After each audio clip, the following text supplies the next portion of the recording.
యేసుక్రీస్తు నామములో బెతస్తా విడుదల పరిచర్ల తరపున మీ అందరికీ ప్రేమపూర్వకమైన వందనాలు. ఈ దిన వాక్య ధ్యానము.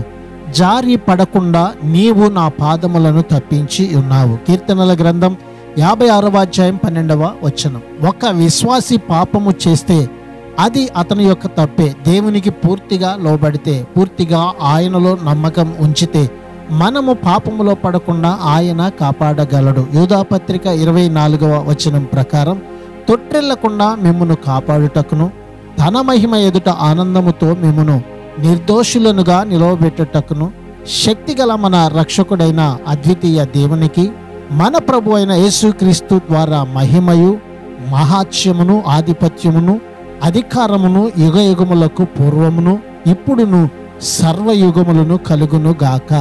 ఆమేన్. ప్రార్థన. సర్వాధికారి అయిన ప్రభువా యేసయ్య, మరొక నూతన దినాన్ని మాకిచ్చినందుకు నీకు వందనాలు, స్తోత్రాలు చెల్లిస్తూ మేము పాపము చేయకుండా క్రీస్తు అనే బండపై మమ్మలను నిలుపమని, మహిమ కలిగిన నీ రాకడ కొరకు మమ్మలను నిర్దోషులనుగా నీ ఎదుట నిలవబెట్టమని యేసు నామములో ప్రార్థించి అడిగి వేడుకుంటున్నాము తండ్రి. ఆమెన్.